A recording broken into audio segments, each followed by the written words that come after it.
வணக்கம். KPK king kitchen channel எல்லோருக்கும் தீபாவளி நல்வாழ்த்துக்கள். இன்றைக்கி தீபாவளி முறுக்கு எப்படி செய்வோம் பார்ப்போம். நிறைய பேர் பார்த்திங்கன்னா முறுக்கு மாவு கடையில் போய் அரைச்சி கொண்டு வந்து செய்கிறோம். நான் இன்றைக்கி அரைக்கலாம் போகல, வீட்டிலே தான் எல்லாமே ப்ரிப்பேர் பண்ணியிருக்கிறோம். உளுந்தை நல்லா ஊற வச்சு கழுகி எடுத்துக்கோங்க. நல்ல உளுந்தில் நமக்கு காரத்துக்கு ஏற்ற மாதிரி பச்சை மிளகா போட்டுக்கோங்க. வரமிளகா போட வேணாம். பச்சை மிளகா, கொஞ்சம் இஞ்சி, ஜீரகம், உப்பு போட்டு நல்லா வேக வச்சுக்க 2-3 விசில் போடுங்க. நல்லா வேகட்டும். நல்லா வெந்தால் தான் அது அரைக்கும்போது மையாக அரைச்சாதான் உளுந்து முறுக்கு சுடும்போது வெடிக்காமல் இருக்கும். சம்டைம் இது வரைக்கும் வெடித்ததில்லை, பயப்படாதீங்க, வெடிக்காது. ஆனால் நம்ம அரைக்கிற பொறுத்து இருக்குது. கொஞ்சம் கூட குருணை இல்லாமல் நல்லா மையாக அரைச்சிக்கங்க. அதுதான் பதம். பாருங்கள், நல்லா வேக விட்டாச்சு.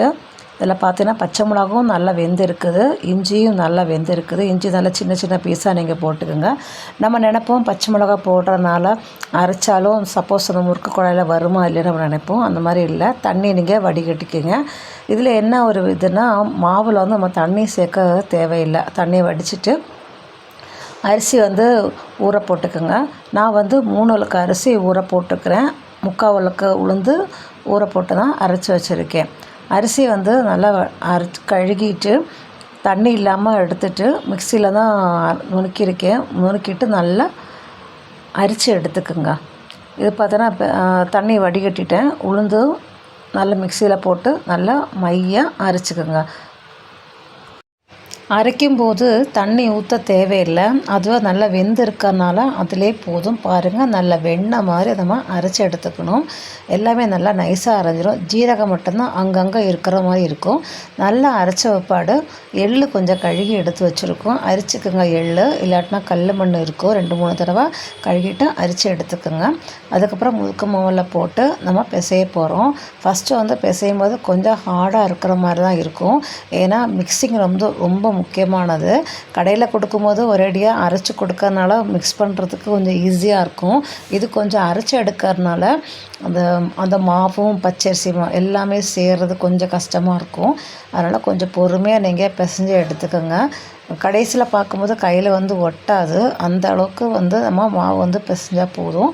இதில் நமக்கு தண்ணி ஊற்ற தேவையில்லை. பார்க்கும்போதே தெரியும் மாவு ஈரப்பதமாக இருக்கிறதுனால உளுந்துலேயும் ஈரம் இருக்குது. ஸோ நமக்கு தண்ணி ஊற்ற தேவையில்லை.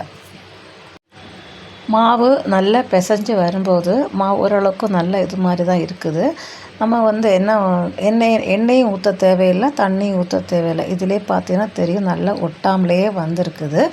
சிலவங்க முறுக்கு சுடும்போது எண்ணெய் நல்லா சுடு பண்ணிவிட்டு அதில் ஒரு கரண்டி எண்ணெய் எடுத்து இதில் ஊற்றினோன்னா இன்னும் கொஞ்சம் கிறிஸ்பியாக வரும் சொல்லுவாங்க.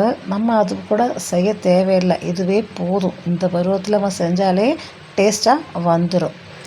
இன்னையெல்லாம் நாங்கள் சின்ன பிள்ளையாக இருக்கும்போது நிறைய முறுக்கெல்லாம் டப்பாவாக போட்டு எடுப்பாங்க.